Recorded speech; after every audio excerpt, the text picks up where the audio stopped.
Have this, Philippians 2:5, have this attitude in yourselves which is in Christ Jesus, who though he had everything, gave it all up. For two reasons. One, he wanted to demonstrate on earth how God wanted man to live. How was man supposed to live? We don't have any evidence in Genesis how God wanted how Adam was supposed to live. It just says God said, I made you in my image. But how is he supposed to live?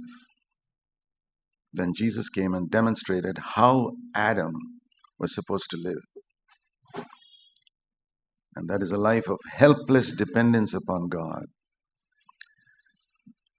I want to say that has become more and more my understanding of faith.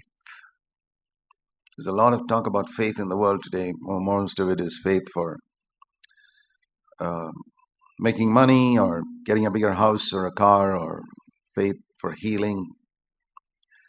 My definition of faith is helpless dependence upon a God who will never let me down, who will never disappoint me, and who will accept me no matter how rotten I am or how much I have fallen. This is faith, my understanding. And to believe that this God is more interested in blessing me than I am to receive his blessing. It's a wonderful thing. I tell you, my brothers and sisters, this is the way we're supposed to live. We're supposed to live a relaxed life on earth. And if we have this type of faith, we will be able to live that life. Let me show you a verse in Hebrews in chapter 4. In Hebrews chapter 4, it says, verse 9, there remains a Sabbath rest for the people of God.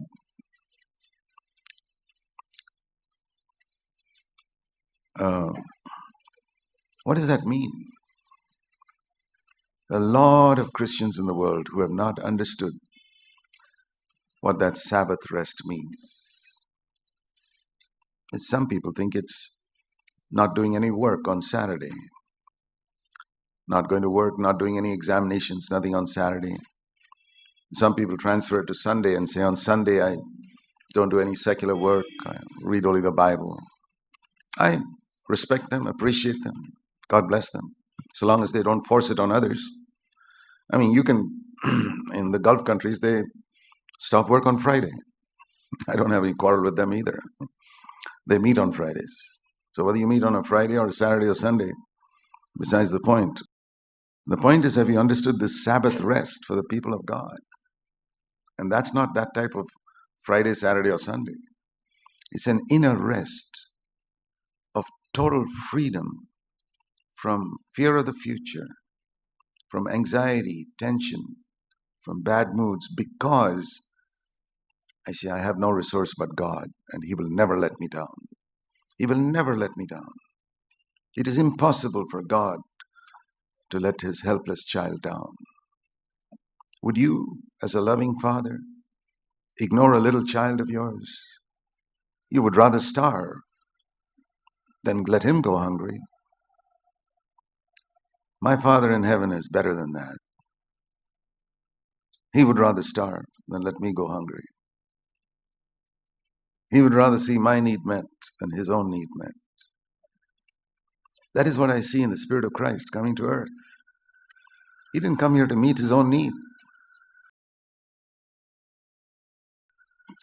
Let this mind be in you which is in Christ Jesus.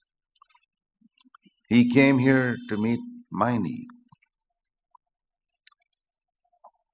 And that's because he was so much at rest that God would, his Father would take care of all his own needs. He could give himself totally to serve others. That's why his whole life on earth, when we talk about sacrifice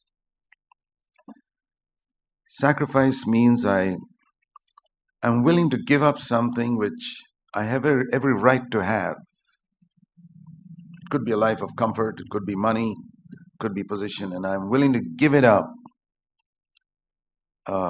deny myself that for the sake of God and his people and others.